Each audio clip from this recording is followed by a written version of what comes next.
지역을 보는 새로운 눈. 전북 CBS 사람과 사람. 네, 할 말을 한다 시간이네요. 군산의 정보통 박재만 전 도의원, 익산의 쓴소리 김영근 전 도의원 나오셨습니다. 두 분 어서 오세요. 네, 안녕하세요. 박재만 전 의원, 어제 군산에서 지진이 있었다면서요? 네, 저도 당시 운전 중에 가지고 몰랐는데 SNS에 보니까요. 뭐 아파트들이 흔들리고 서로 이게 무슨 일인가 네. 막 SNS에서 물어보고 잠시 후에 이제 뉴스에서 지진이라고 이렇게 나와가지고 알게 됐습니다. 특히 이게 걱정되는 게 이제 서해안에 지금 한빛 원전도 있고요. 네. 또 원전이 소재하고 있어서 더 걱정스러울 것 같아요. 네. 네. 다행히 뭐 2점 몇 도라 미진한 상태라 군산에 피해는 전혀 없었던 걸로 지금 알고 있거든요. 네. 한반도도 더 이상 지진 안전지대가 아니에요. 네. 자, 오늘 이야기해 보죠. 최근 논란이 되고 있는 정읍시 종합감사 결과 좀 살펴볼 텐데 그 중에 인사 문제만 집중적으로 좀 오늘 다뤄보도록 하죠. 그 전에요.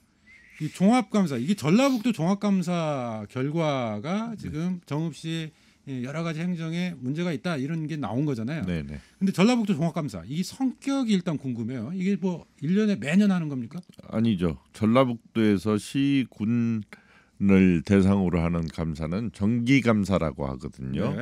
네. 정기감사 성격인데 3년마다 한 번씩 하는 것으로. 3년에 한 번? 예. 네. 그러면 3년에 한 번 하는 정기감사가 있고 네. 또 중간에 수시감사, 특별감사 뭐 이런 게 있습니까? 그렇죠. 이제 뭐 네. 특정감사, 특별한 사안에 따라서 감사할 수도 있고요. 재무감사, 예산에 관한 감사를 얘기하는 겁니다. 그리고 네. 복무감사가 있고요. 또 성과감사, 일상감사 이렇게 감사의 그 유형이 네. 이렇게 나뉘어져 있습니다. 그 중에서 이제 이번에 그 정읍시의 경우에는 3년에 한 번씩 하는 종합감사를 말하는 거고요. 네. 이게 감사의 종류도 굉장히 많네요. 예, 맞습니다. 이게 전라북도에서만 시행하는 감사의 종류를 언급하시는 거고. 네. 그 밖에도 또 다른 감사의 이제 행안부 감사도 있을 수 행안부 있고요. 감사도 있고. 예. 네. 뭐 특별하게 감사원 감사원 감사도 감사도 있고. 있고요. 그것도 다 정기 감사예요? 아니요, 아닙니다. 그런 건 특정 감사. 예. 네. 지방의회 행정사무 감사도 있잖아요. 이제 지방의회 행정사무 감사는 내부 감사니까요. 그건 뭐 그 매년 1년마다 한 번씩 그건 법으로 딱 규정이 돼 있습니다. 네. 권한에 있어도 좀 차이가 나긴 할 것 같아요. 전라북도 감사나 감사원 감사, 또 지방의회 행정사무 감사. 아무래도 공무원들이 감사라는 것을 좀 꺼려하고 무서워하는 건 사실이지만 글쎄요. 이제 감사 결과를 놓고 보면은 이 감사가 제대로 잘 이루어진 감사다, 그렇지 않다라는 건 사실은 스스로들 판단할 수 있는 거죠. 네, 알겠습니다. 자, 이게 이제 시군별로 돌아가면서 할 것 같은데, 네. 그 이번에 이제 정읍시 종합감사에서 다뤄졌던 내용, 그러니까 감사 항목이랄까요? 주로 어떤 것들이었어요? 이제 뭐 사무 종합감사니까 종합 사무감사니까 그 전체적으로 봤지만 지금 오늘 그 이 자리에서 그 이슈가 되고 있는 인사 부분에 있어서는 뭐 그 이를테면은 그 상당히 정읍시의 도덕성이나 윤리적인 면을 엿보일 수 있는 그 하나의 부분이라고 생각이 돼서 이런 부분이 꽤 큰 것 같습니다. 구체적으로 보죠. 일단 4건이 지적이 됐다면서요? 네네. 어떤 것들이에요? 뭐 글자 그대로 정읍시에서 사람을 채용했는데 네. 그 채용을 잘못된 방법과 절차에 의해서 잘못되게 채용을 한 거예요. 네. 쉬운 얘기로 환경관리원을 6명을 채용을 했어요. 네. 한데 이 중에는 1차 서류에 탈락해야 되는 사람이 오히려 탈락하지 않고 최종적으로 3명 뽑는 그 최종 네. 합격자의 합격을 한 사례고요. 그런 사례들이 있다. 네네. 하나씩 좀 자세히 살펴보죠. 그러면. 네네. 네. 그러시죠. 지금 4건이 있는데 먼저 행정보조요원을 채용하는 과정에서 문제가 있다. 좀 이런 지적이었는데 우선 네. 행정보조요원이라는 게 뭐예요? 그 영원 정읍시 영원 면사무소에서 네. 그 한마디로 공무원들 보조를 해주는 사무 보조요원이에요. 네. 보조요원을 뽑는데 응시자가 15명이 응시를 했습니다. 그러나 최초 채용 계획서와는 다르게 서류 심사 배점 기준을 변경해 가지고 주소 및 거주지, 자격증 배점 기준 등을 변경을 해 가지고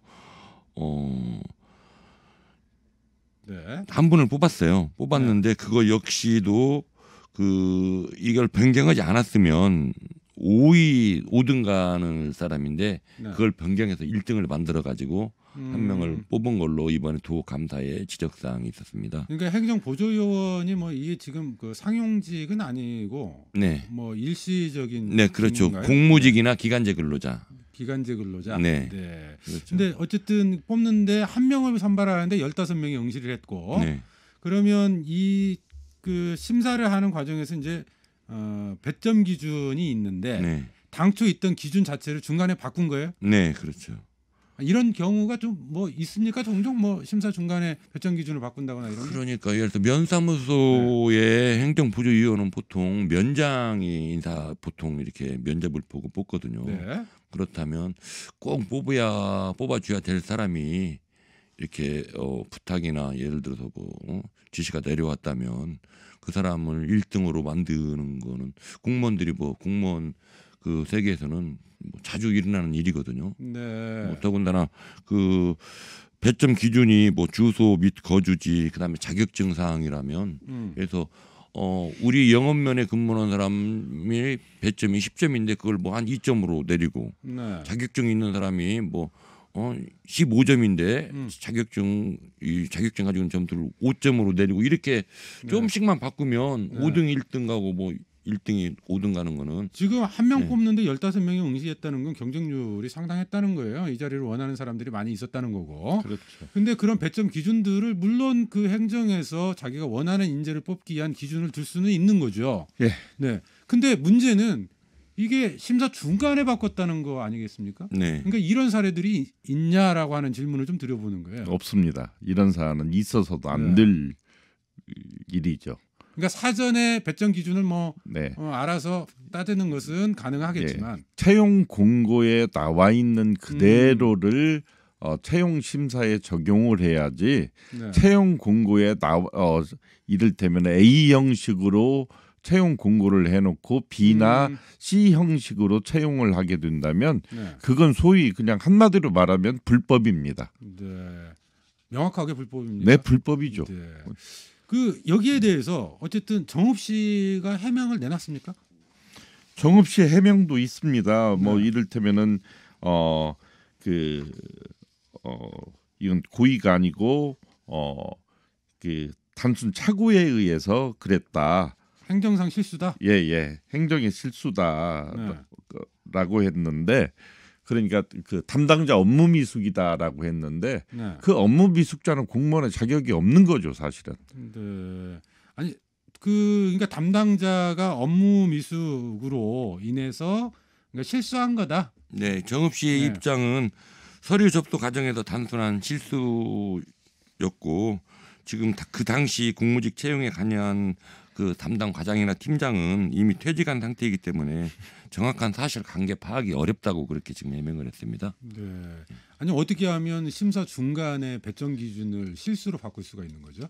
이건 사실은 감사해야 될 일이 아니라 수사해야 될 일입니다. 왜냐하면은요, 행정상 업무 미숙으로 일어난 불법 행위보다 더 나쁜 것은 이 한 명을 채용하기 위해서 면민을 속였고 시민 전체를 속여서 14명의 그 젊은이들을 둘러리 세웠다는 거예요. 네. 그냥 자기가 뽑고 싶은 사람 뽑아버리면 되는 거지. 차라리 위법하려면은 이 한 사람을 채용하기 위해서 14명을 둘러리 서게 하고 그 14명으로 하여금 실망과 좌절을 느끼게 하는 건 네. 사실은 민주행정에서는 있어서는 안 되는 일이죠. 자, 그런가 하면 가축분뇨 악취점검 관리원 선발 과정에서도 또 문제가 있다. 이런 감사 결과가 나왔는데 이건 어떤 내용이에요? 네, 이거는 그 한 명 뽑는데 그 응시자가 4명 했습니다. 네. 서류 전형 평가를 하고 실무 경력 이렇게 해도 경력 증명서를 제출하지 않은 사람이 네. 또 합격이 됐어요. 음. 왜 그러냐면 가축 분뇨 악취 점검 관리원이라면 일정 부분 전문 좀 네. 전문성이 있어야 되고 전문 지식이 있어야 되는데 이 과정에 대해서 실무 경력이 없었던 분이 또 최종 합격이 돼가지고 이 문제로 또 도감사에서 지적을 했습니다. 그러면 그 경력증명서가 배점이 좀 상당했던 모양이에요. 전체 심사 과정에서. 네, 그렇죠. 네. 근데 그러면 그 경력증명서는 원래 언제 제출을 하게 돼 있는 겁니까? 그러니까 원래 제출할 때 함께 제출합니다. 네, 그렇죠. 지원서를 낼 때 경력증명서를 같이 이렇게 첨부를 해서 내야 되는데 이 양반은 경력증명 제출하지 않고 이렇게 경력만 썼고 경력만 사용을 했는데 또 경력증명서는 그 다녔던 회사에서 5년이 넘어서 발급이 불가하다고 또 그렇게 답이 왔다고 하더라고요. 원래 그러면 이런 경우는 어떻게 처리가 통상적으로 되는 건가요? 그러니까 경력에는 썼는데 거기에 증빙할 수 있는 서류를 구비하지 못했을 경우에 그러면은 그 경력이 아닌 것으로 간주를 해야죠. 경력 그 자격 자체가 박탈됩니다. 네, 그렇죠. 왜냐하면은 우리가 학력도 대학 졸업자, 뭐 어떤 학교 졸업자 아니면 학위가 있으면 학위 수여증을 반드시 같이 첨부하게 돼 있지. 그걸 첨부하지 않으면은 그냥 자동으로 그 가점에서 배점에서 제외시켜야 되는데 이 점수가 15점이에요. 15점이라는 점수는 15점이라는 점수는 엄청난 거거든요. 있느냐 없느냐 0점 아니면 15점 근데 이렇게 되는 거죠. 이분이 이 15점을 추가하지 못했으면 탈락하실 분이란 말이에요. 근데 그럼에도 불구하고 이것도 이 앞전에 말씀드린 행정보조위원 같이 이분을 합격시키고 싶었는데 이 점수가 이 경력증명서가 없었던 거예요. 정읍 씨는 뭐라고 해명했어요? 뭐 마찬가지입니다. 여기 역시도 뭐 행정 실수 단순한 업무 착오였다고 그렇게 지금 같은 그 구급 공무원이 행정 실수했다 이런 해명이었어요. 네, 그렇죠. 담당 직원들이. 그러면 이때하고 그때하고 그 앞에 말씀하셨던 영원면 행정사무소, 사무소, 행정보조요원 이 업무도 그 구급 공무원이 왔고. 네, 한 달 사이로 2019년도에 뽑은 채용을 한 거니까요. 이 가축 분뇨 악취 점검 관련도 영원면 사무소에서 있었던 일이에요? 아니요. 그건 아니인데. 이건 어디에서 있었던 일이에요? 이거는 축산과에서 뽑았겠죠. 축산과? 환경과로 알고 있습니다. 환경관리과요? 그러면 어떻게 그 같은 공무원이 그런 실수를 같은 공무원은 아니고요. 지금 이제 전체적으로 우리가 토론이 좀 틀어졌는데. 원래는 이런 인력 보강에 채용에 관한 것은 총무과에서 해야 되죠. 그런데 총무과에서 각 부서별로 나눠서 준 것 같아요. 그러니까 그 부서별로 알아서 채용을 한 것 같습니다. 여기에 바로 이게 큰 문제가 있어요. 어쨌든 지금 보면 행정상의 실수다. 그리고 이게 지금 해명이 제가 이해가 안 됐던 게 행정상의 실수다. 근데 똑같이 구급 공무원이 이 업무를 담당했기 때문에 실수를 한 거다 이렇게 설명이 되었다고 들어서 지금 같은 인물이 지금 양쪽에서 이런 실수를 업무를 하는지 이게 아니면 그 인원을 채용하는 문제, 특히 뭐 보조위원이 됐던 공무직이 됐던지 간에 인원을 채용하는 문제를 구급 공무원이 담당할 리 없습니다. 그것도 저는 거짓말이라고 생각을 해요. 설령 뭐 담당했다고 하더라도 관련 책임자가 있을 테니까요. 그럼요, 당연히. 어쨌든 오래전이라 발급이 좀 어려웠고 그래서 첨부하지 못했다. 그리고 이것을 확인하지 못한 건 행정상의 실수다. 이게 정읍 씨의 해명이다. 청소년 성문화센터 직원 같은 경우에도 채용 과정에서 좀 문제가 있었잖아요. 근데 이건 어떤 거죠? 이 문제는 응시자가 3사람입니다. 한 사람을 채용하는데 근데 지금 성교육 관련 실무 경력이 전혀 없는 사람이 채용돼서 문제를 야기한 거고요. 응시 자격 기준에 미달되면은 사실은 합격자가 없는 걸로 처리해야 됨에도 불구하고 자격이 없는 사람을 채용을 시켰어요.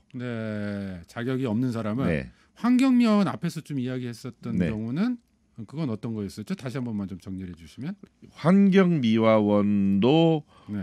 이를테면은 배점을 잘못 준 겁니다. 점수를요. 네. 그 점수 적용을 받지 않아야 될 사람들한테 배점을 시켜서 점수를 더 높게 해서 최종적으로 3명이 합격한 사례입니다. 네. 그러니까 사실은 전체적으로 자격 기준에서 미달되는 사람들이 자격 기준에 적합한 사람들을 떨쳐버리고 합격이 된 사례지요. 네. 이것도 정읍 씨의 해명은 똑같습니까? 네, 업무 미숙, 네. 단순한 실수, 미숙이다라고 보고 그러니까 있어요. 개별 건에 대해서 해명을 한 게 아니라 내 건을 함께 묶어가지고. 아니요, 개별적으로도 했는데요. 네. 전체가 업무 미숙입니다. 아, 담당자가 개별 건으로 답변을 했는데 네네. 답변 내용이 똑같다. 네네. 네. 자, 이 네 건의 사례를 살펴봤는데 뭐 어떠세요? 뭐 어떻게 평가를 해야 돼? 종합적으로 좀 김영근 전 의원. 저는 이런 문제가 결코 있어서는 안 된다라고 생각을 합니다. 왜냐하면은 네. 이건 각 지역에서 흔히들 눈 뜨면 거리에서 만날 사람이고 동네에서 만날 사람들이거든요. 그래서 많은 사람들한테 실망과 좌절을 준다고 하는 건 한마디로 말해서 대단히 이 공공기관에 또 정치에 실망을 느끼게 해주는 거고요. 이런 문제를 감사를 해서 지적을 했으면은 이에 관해서는 네. 무엇보다도 이 공공기관의 책임자가 나서서 소위 해명이라도 차후 재발 방지라도 해야 되는데 이게 징계가 끝났다고 해서 끝나는 건 아니거든요. 네. 지금 이와 관련해서 그러면 도대체 왜 정읍 씨가 이렇게 무리한 채용을 했을까? 이것들이 이제 남는 궁금증인데 이와 관련해서 지금 유진섭 시장과의 관련성, 시장 지인이다, 뭐 캠프 출신이다, 뭐 이런 의혹이 제기된다면서요? 네. 네. 네, 이게 사실 보통 보면 공무직이나 기간제 근로자들을 요즘 많이 이렇게 채용을 하거든요. 그런데 2017년도에 2년 이상 근무를 하면 무기적으로 전환을 당연히 이렇게 하도록 문재인 정부에서 비정규직 철폐하면서 그걸 받겠어요. 그래서 2년 있으면 공무직이나 기간제 근로자도 무기직으로 이렇게 전환이 되기 때문에 요즘 특히 많이 공무직들도 이제 많은 분들이 선호하는 공무원이 되는, 그래서 시험을 보지 않고 공무원이 되는 방법이기 때문에 많이들 예를 들어서 뭐 단체장들 주위에 있는 사람들이나 선거 때 도와주는 사람들이 접근을 챙긴 거다. 네, 그렇죠. 많이 이렇게 부탁을 하는 경향이 많거든요. 근데 캠프 출신이라고 하는 건 확인이 됐습니까? 네, 뭐 언론에서 이렇게 보면 뭐 선거 운동원 자녀나 선거 때 도왔던 분들이 이렇게 추천을 했다고, 그 정읍의 그 시민 단체 관계자가 그렇게 지금 활동을 했거든요. 시민 단체 그 활동가가 선거 캠프 관계자 자녀와 지인 특혜 채용, 뭐 서류 심사 배점 변경, 미제출 경력 증명서 인정 등이 의혹 투성이라고 그렇게 언론에 제보를 한 사실이 있습니다. 네. 그러니까 그 해당 인사들 지금 그 인사 채용됐던 불법적인 사례들 또 편법적인 사례들로 채용했던 사람들이 유진섭 시장의 캠프 출신이다, 그 관련성이 있는 사람들이다라고 하는 언론 보도들이 좀 있는 상황이다. 네. 네. 자, 이게 지금 만약에 의혹이 사실로 확인이 된다면 이 공공부문 비정규직 정규직화라고 하는 정책을 사적으로 악용한 좀 사례, 이렇게 좀 봐야 될 것 같네요. 당연히 그러는 거고요. 네. 이 문제는 원점으로 정읍시에서 되돌려 놔야 된다라고 생각을 합니다. 네. 일단 뭐 사안이야 어쨌든 간에 분명히 불법적으로 채용이 된 사람들은 본인들이 또 정읍시에 공무직 근로자 규칙이 있어요. 네. 그 규칙에 의해서 이분들을 채용하고 또 그 여기에서 인사 관리를 하거든요. 네. 거기에 거기에 보면은 제 46조에 당연 퇴직이라고 하는 규정이 있습니다. 네. 거기에 보면은 제 5조에 제 46조 5항에 채용 결격 사유가 입사 후 발견되거나 발생한 경우 이를테면은 당연 퇴직하게 돼 있어요. 그러면 전라북도 감사 처분은 어떻게 나왔어요? 감사 처분은 경징계로 나왔습니다. 경징계? 예, 공무원들에 대한 공무원들에 경징계. 대해서 예. 그 해당 그 인사 잘못된 인사를 통해서 임용이 네. 된 사람들에 대해서는 뭔 처분하라 네, 처분이 이런 게 없죠. 없었습니까? 예. 네. 근데 이런 일들이 사실 좀 비일비재하죠. 뭐 비일비재하죠. 예를 들어 얼마 전 언론에서 보면 성남시장도 선거운동 때 이렇게 자기 도와준 사람들을 공무원 채용했다고 뭐 9시 뉴스에도 나왔고 또 구리시에도 이런 일이 있었고요. 아마 전국적으로 단체장들이 군산에도 있었잖아요. 네, 뭐 군산도 최근 한 3년 사이에 국무직 기간제 근로자가 한 200여 명가량 증가했다고 하더라고요. 네, 물론 이제 코로나 때문에 일자리도 많이 해서 필요해서 그럴 수도 있지만, 예를 들어서 제가 사실 얼마 전에 그 이런 전화를 많이 받았어요. 저희 이제 SNS 저하고 이렇게 같이 이제 페이스북 친구분들인데 GM 다니던 실직자 부인, 현대중공업 다니던 실직자 부인인데 공공근로를 신청을 했는데 왜 공공근로는 맨날 흔한 사람들이 계속 그렇게 되고 자기네 같은 사람들은 안 되냐고 저한테 물어보더라고. 근데 제가 뭐 답변을 할 수가 있어야죠. 알겠습니다. 참 인사비리 사례 이게 지금 한두 번이 아니고 또 한 특정 지역에서만 발생하는 문제가 아니라는 점에 더 심각한 것 같은데요. 이 탈락하신 분들 채용 과정에서 이분들의 심경은 어떨까? 좀 이런 생각도 들고. 이게 향후 지역에서는 한 30년 남습니다. 이런 문제가. 왜냐하면은 알겠습니다. 예. 네, 정리를 좀 해야 될 것 같아요.